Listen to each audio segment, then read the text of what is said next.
20,000 years ago, in prehistoric Europe, a small group of hunters led by their chief, Tao, prepares to attack a herd of steppe bison. They create a wall of spears that causes the bison to stampede off a cliff, but 3 stay behind, and one bull in particular goes after Tao's son, Kita.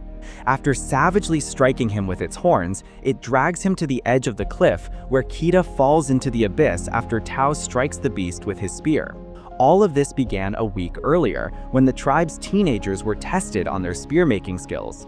The only ones who pass are Kita and his friend Kappa, meaning they will be taken on the final hunting expedition before winter arrives. As part of the ritual marking them as adults, they are also beaten by the other men, so they learn that pain will accompany them on the journey, and they are blessed by the local shaman by the campfire. Later, pretending to be asleep, Kita overhears Tao and his mother talking. Ro does not believe he is ready to hunt because he is guided by his heart, not his spear. But Tao believes Kita must do his part and prove his worth to the tribe. The next morning, the hunting party departs after saying goodbye to their loved ones and receiving the shaman's blessing. Ro even gives Kita an extra piece of fur as a safety amulet. The group begins traveling across the land following the sacred path left by their ancestors, who made a series of rock sculptures that leave a trail to follow. The handprints painted on them point the direction they must take toward the hunting grounds. During the trip, they encounter another hunting group led by Shi, an old friend of Tao who recently lost his son. Both groups begin traveling together. Whenever he has the chance, Keta tries to prove himself to his father, but he fails to light a fire and does not dare to kill the wild boar captured by the other men, leaving him feeling like a failure. One night, while eating by the fire, they hear a noise behind them and quickly jump into a defensive position. When nothing appears, they relax, which turns out to be a mistake. A cave lion suddenly leaps out and snatches Kappa, carrying him away to be devoured. The next morning, the men build a cairn to pay tribute to Kappa, symbolizing the spirit's passage to the afterlife. The journey continues with stops only to hunt and rest. One night, when they find a large, safe cave for sleeping, Tao takes the opportunity to give Keta a tattoo of the constellations like his own, so he can always find his way home. It takes several days, but they finally find a trail of droppings that leads them to a herd of steppe bison, which brings us back to the beginning of the story. As he falls, Keta tries to grab a rough edge of the cliff, but he slips and lands on a lower ledge, where he breaks a leg and falls unconscious. Desperate to save his son, Tao tries to descend, but his fellow hunters stop him, pointing out that it is too late. While the men bring the sleds to load the bison, Tao remains at the edge of the cliff, weeping in denial. Now that their kill has been divided equally, Z's group leaves on their own to return home, leaving Tao's group to have one last night of camping before they convince their leader it is time to move on. The next morning, Tao builds another cairn while tears of grief continue to fall. Many hours after the group has gone, a vulture lands on Keta and tries to feed on him. This wakes him up, and after getting rid of the bird by wringing its neck, he realizes the situation he is in. Dragging his broken leg, Keta tries to climb, but there are not enough rough edges to hold on to, and he ends up hanging there for a long and excruciating moment. Shortly after, a storm arrives and begins to flood the ground below him, so Keta accepts what he must do and lets go of his grip, falling into the water and losing consciousness again. When he wakes up the next morning, the rain has stopped and the flood has disappeared. After drinking water from a puddle and splinting his injured foot, Keta slowly returns to the top of the cliff, where he finds the memorial his father left for him. But Keta knocks it down in frustration when he realizes he has been abandoned and must find the way home on his own. Keta begins traveling alone. He feeds on insects, fills his canteen from any puddle he can find, and climbs trees to sleep safely at night away from predators. When a pack of wolves finds him in the middle of the day, Keta runs to a tree again, stabbing one of the wolves when it grabs his leg before he finally climbs to safety. He stays at the top of the tree until the wolves tire of waiting and all leave, except for the one Keta wounded. He prepares a spear to finish it off, but is unable to do it, so he decides to ignore it. However, Keta cannot do that either. The wolf's painful howling is too difficult to hear. Keta decides to help, and after tying its snout so it won't bite him, he lifts the wolf and carries it to a lake to clean the wound. Unfortunately, they cannot rest there long because there are hyenas nearby, so Keta carries the wolf again until they find shelter in a cave where they can sleep safely. The next morning, Keta finds a mortar near a pile of bones and uses it to create a plant ointment that he applies to his foot while the wolf manages to free its snout. Seeing that the animal is behaving, Keta decides to share his water with it, which the wolf finally accepts after much growling. Keta even goes as far as cleaning the wound with the fur his mother gave him and sharing the grubs he finds with the wolf. But grubs are not enough to keep them fed, so Keta finally dares to perform his first hunt.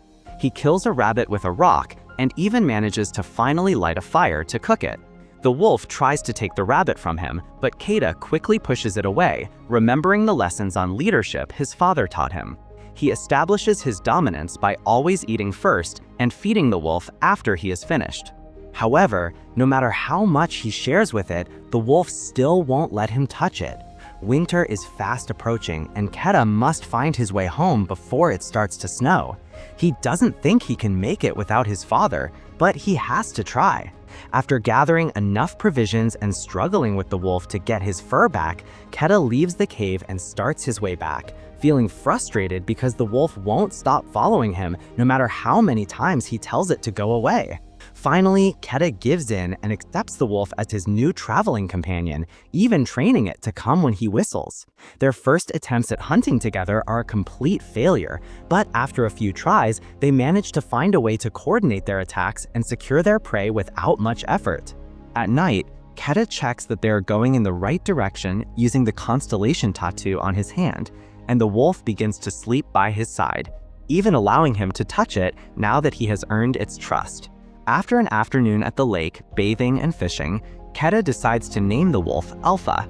Their journey is taking so long that winter finally catches up to them and snow begins to fall.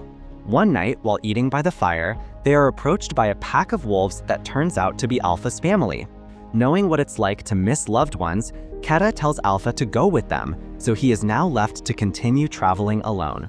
As time passes, snowstorms become more common, and Keta struggles to make much progress each day, especially when he has a devastating dream of Tao arriving home and giving Ro the bad news. After a few days walking through another storm, he comes across Alpha and the pack, but as he runs toward them, the ice breaks under his feet and he falls into the frozen water. While his mother's fur and most of his gear float away, Keta strikes the ice with his knife and manages to break enough for Alpha to pull him out. The two begin traveling together again, and later that night, Keta sleeps hugging Alpha to regain some warmth in his frozen body. After advancing a few more miles, they find a trail of footprints that they follow to a cabin, but unfortunately, the owner has frozen to death. There is no food, but Keta grabs a bow and arrow to hunt, ignoring Alpha's concern when he suddenly begins coughing up blood. Sometime later, the duo finds themselves between a rock and a hard place. There are hyenas following them, but also a very dangerous storm ahead, so they run until they find a cave to hide in. Unfortunately, the place is not empty. There is a cave lion that does not hesitate to attack them. Alpha fights fiercely, while Keta notches an arrow in his bow, concentrating to hit the right target. He manages to kill the lion and save Alpha, who is still seriously injured from the fight. When they resume traveling very slowly through the blizzard, they find the sculpture that marks the sacred path, so Keta knows they must be close.